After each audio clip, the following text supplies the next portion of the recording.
Hey everyone, and welcome back to another video. Today's video is inspired by a comment I read on Instagram yesterday morning, I want to say, and it made me realise that there's a topic here that I think we need to discuss and speak about, and I wanted to make a video on. And the comment was, when a coffee tumbler has more rights than a woman, shameful. And they're not wrong.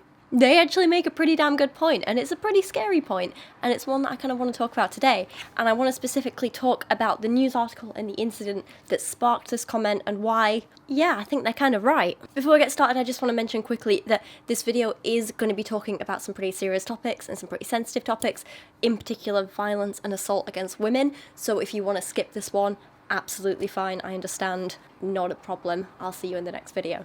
But for those of you who are sticking around and want to hear about this comment that I read about the coffee tumbler having more rights than a woman, it was sparked by a news article I read in The Guardian titled "South Korean Politicians Seek to Criminalise Semen Terrorism," which may sound a little hyperbolic, and it does kind of sound ridiculous, but it's actually a really serious issue. And I don't want to get into the semantics of whether this is an appropriate name for it or not. That's not the point. The point is the act, the action, the assault is what's the problem, and I think we need more people speaking about it and more people aware of it. Basically, the whole problem is that it's a fairly common problem in South Korea at the moment for men to ejaculate on women and their belongings in public. Often secretly, so the women don't know it's being done to them until afterwards and they see the liquid on them or their things, but this is happening fairly regularly and is absolutely not being taken seriously and not being punished accordingly. And that's where the kind of main problem lies at the moment and where this discussion has arisen from again. So the problem is you have men ejaculating on women and their belongings without knowing, and yet this isn't defined in South Korea as a sex crime for God knows what reason. It's ridiculous. If these men are ever prosecuted at all, which is fairly rarely, they're merely described as property damage, and men often get off with a cheap fine rather than any real punishment. So there's like a bunch of examples of men being charged like, you know, 100, 200, 300 pound fine for ejaculating on a woman's belongings. There's no real punishment. There's definitely no adding them to a sex offenders register, which I think they need. And there's absolutely no form of rehabilitation or treatment at all. This is a huge, huge problem. The article describes a couple of examples of this. For example, in 2019, a man who soaked a woman's shoes with semen was given a $435 fine. Police said at the time the investigation was carried out on charges of property damage because there was no legal provision to apply sex crime charges.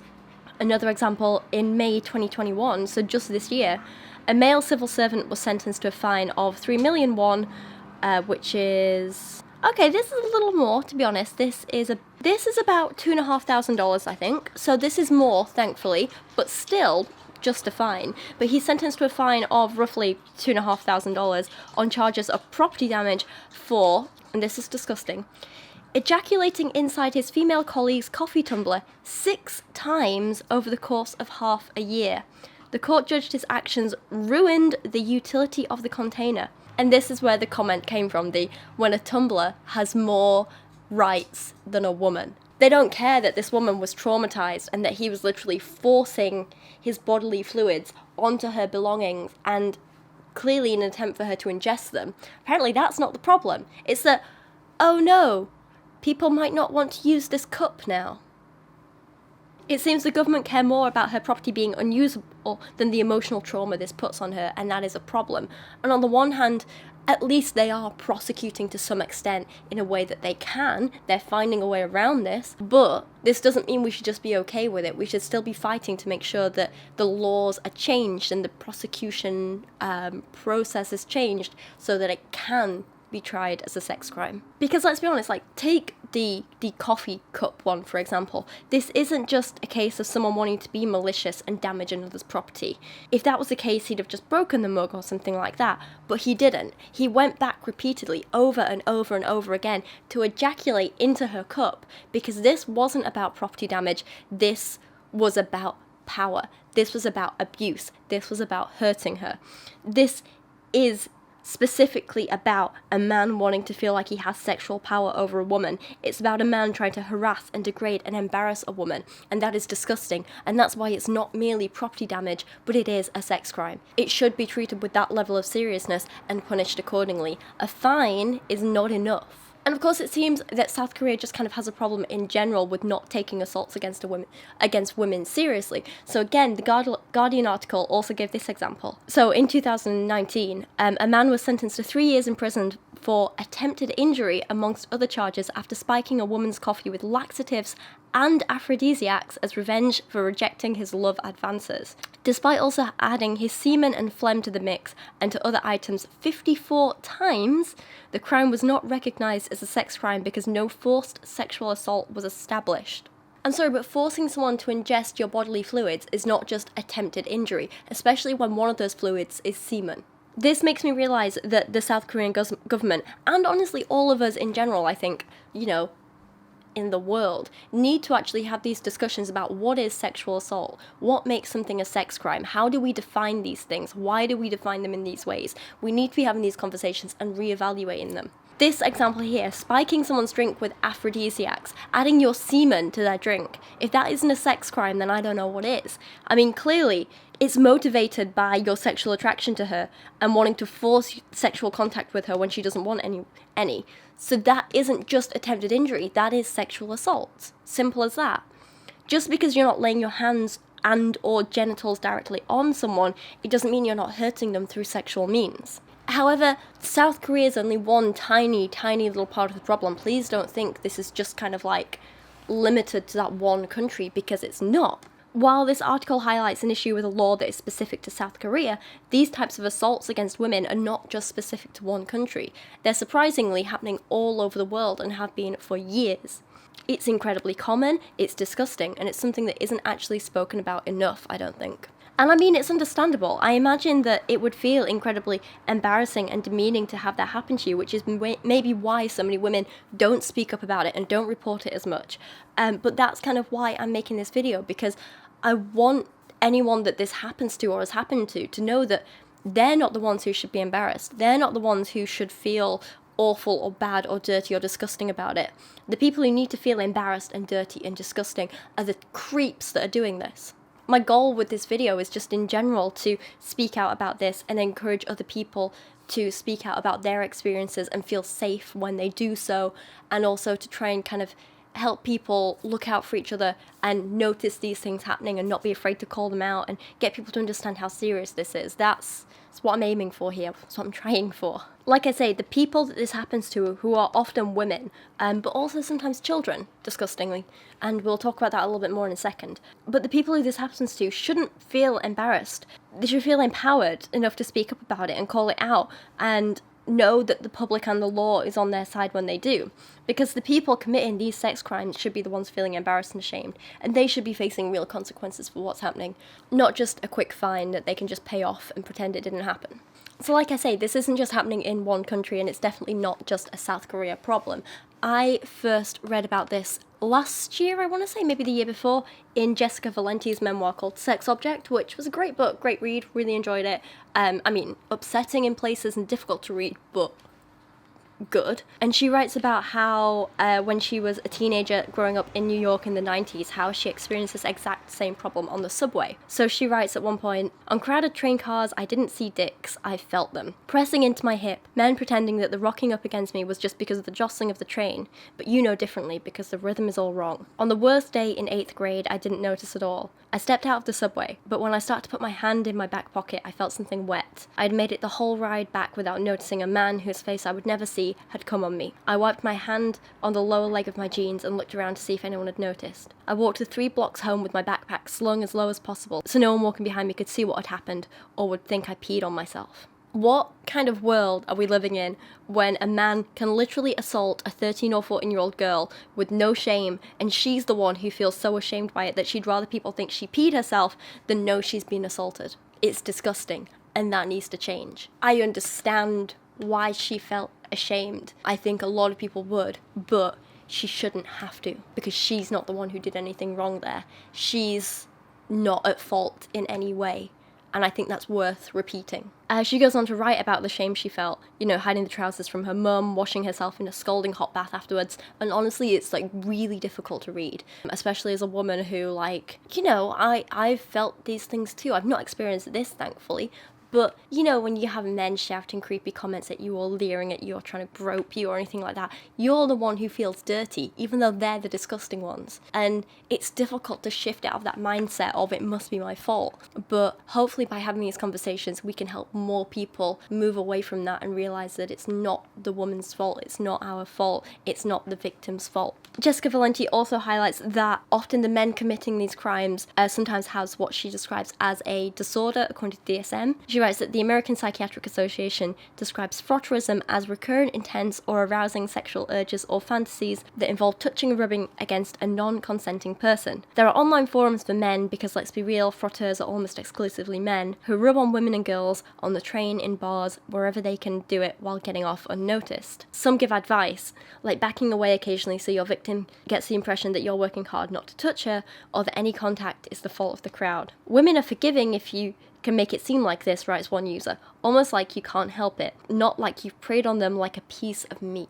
So, disorder or not, a lot of these men are clearly aware of what they're doing and that it's harmful, and yet they still continue to do it anyway. And that's why these crimes need to be taken so seriously, to protect the victims and to get these perpetrators the help and therapy that they clearly need. It comes back to something that I keep saying and that has been very, a prominent conversation in the YouTube sphere recently, which is that mental health problems can explain behaviour, but they do not excuse it. Understanding that these behaviours may be caused by a mental health problem doesn't give these people a free pass to do whatever they want. It simply informs us of the treatment they need in order to get rehabilitated, rather than just outright punishing them for the sake of it. It also tells us that when they're just being given a fine for property damage in South Korea, for example, these people aren't actually learning anything, it won't be helping, it's not a deterrent, and it's more likely that more women will go on to be hurt this way. We can never blame people for the mental health problems that they have, and that's very important to remember, and we need to be incredibly understanding of them, however, never at the expense of the people that they hurt. I mean, we can't fully help those who need it without acknowledging the seriousness of their actions, and this goes completely for the people who commit these disgusting acts.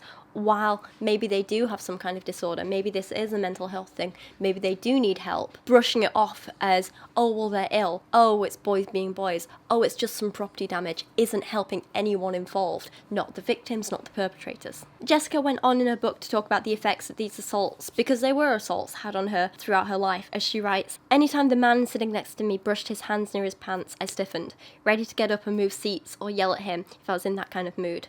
To this day, if I'm on a plane or a train or even in a cab, if a man rests his hands on his lap, I become hyper-aware, waiting." And what's also interesting to me is how she discusses these actions by men. She says that no matter what the type of assault, if a man is whispering something gross in your ear, or a stranger's flashing you on the street, or someone is ejaculating on you, she says the message is clear. We are here for their enjoyment and little else. We have to walk through the rest of our day knowing that our discomfort gave someone a hard-on. We're trapped in between huge bodies unable to move, too afraid to yell or bring attention to ourselves. We're trapped on the train, in the crowd, in the street, in the classroom. If we have no place to go, where can we escape that reaction to our bodies? Where is it that we're not forced? The idea that these crimes are escapable is the blind optimism of men who don't understand what it means to live in a body that attracts a particular kind of attention with magnetic force. What it feels like to see a stranger smiling while rubbing himself, or knowing that this is the price of doing business while female. That public spaces are not really public for you, but a series of surprise private moments that you can't prevent or erase. And this is exactly what the problem is, and exactly what it's like being a woman. I think she sums it up pretty damn perfectly. I still get comments today on my not all men video from men saying stuff like, well, why should I give women space? They're the ones who are scared. And I mean, can you blame us? Or the other ones who say stuff like, if women are so scared, just don't go out. Don't leave the house. It's your choice to go out. Which again is entirely ridiculous. I mean, I just want those men to think about what they're saying for a second. You're saying that public spaces are really only for the people who are intimidating enough to use them. It's survival of the scariest. If you're not scary enough, you're not allowed to use them. You need to be bigger and scarier than anyone else. Screw that. Everyone deserves to feel safe in public spaces and be able to use them safely. It's as simple as that. It's not a matter of oh, if you're too scared, don't go. This isn't bungee jumping. This is going to the park or picking up a sandwich from a cafe. Everyone should be able to do that safely. And I mean this idea that we're asking a lot from men when we're just saying, please be more considerate that women might be scared of you. Like, we're not asking a lot. They're acting like we're asking them to, like, change their entire life and personality. No, we're just saying, don't rub up against random women in public, don't touch us with your genitals, even through clothing, don't leave your bodily fluids on us, don't make unwanted sexual comments about us, don't touch us anywhere without consent in any way, don't follow us in public, give us space so we feel safe, be considerate of the things that make us feel scared, be conscious of your own actions so you're not accidentally mimicking the actions of predators by, for example, following us down a dark alley at night. And if you see anyone else doing this stuff, call it out. It's that simple, and I really don't think we're asking a lot. I think one of the points I made in that, like, Not All Men video was something along the lines of, like, you know, if you are mimicking these behaviours that predators show, how are we supposed to know which ones of you are safe and which ones aren't? We're just asking you to do things like keep your distance from us, maybe cross the street, don't follow us down dark alleys, don't follow us home, that kind of thing. Like, they're basic things, so you know, you're basically saying to us, hey, I'm not going to hurt you. It's an obvious cue if you make these changes to make us feel safe. And the men saying, oh, well, why should I go out of my way to do that? Like it's difficult. Why should I change the way that I walk home? Why should I stay away from you? Why should I think about other people? I know. The men saying that, I'm like, because if you're literally mimicking the behaviour of predators, don't get upset when we treat you like a predator. These are the same men who would cry if those women then turned around and kicked them in the penis, or pepper sprayed them, or tasered them, or shot them with a gun, if you're in America. Do you know what I mean? And they're like, oh, but that's their fault for being scared. No, it's not. If I'm going around shoving a gun in people's faces, and I know I'm not actually going to shoot them, I know I won't do that, but I'm acting like I'm going to, it's not the people's fault that they're scared, it's my fault for putting that gun in their faces. Just like if a man is acting like a predator, it's not the woman's fault that she's scared by it. Anyway, the point is, I'm a little emotional by this. This was just one news article about one country and one law that absolutely needs changing, but it is representative of a bigger problem that is happening everywhere in the world to many, many people and many women in particular. And that is a problem and it's an issue. I think it's something we need to talk about and change. And if I have got lipstick off my chin, off your head because I've been kissing you, I'm going to look very silly. Anyway, I would love to hear your thoughts on this. I know the kind of more feminist topics are a little more divisive in the comments sometimes, and that's okay. I'm not going to change my views or stop talking about these things that are important to me just because some men are like, ooh, so you're a feminist. I'm absolutely a feminist, and I'm absolutely going to keep talking about these things. That's not going to change. Anyway, please let me know your thoughts down below, especially if this is something you've ever experienced or if you've never heard of this before either. Let me know your thoughts and what you think, and I will leave a link to the original article down in the description below as well, so you can go check it out if you want. But like I say, please remember this isn't just about one country. This is a whole big, wider issue. Anyway, this little one needs your tea, don't you? Are you hungry? Yes. This little one needs feeding, so I'm going to go do that now. Also, as a fun little announcement just before I finish, I've got these hand-printed and hand-carved liner prints of nature-y type things on my little web store at the minute, so if you want to go check them out, that would be great. I love that. You can do, but no pressure. And anyway, I'm done here. But thank you for watching today. I appreciate you a hell of a lot, and I'll see you again soon.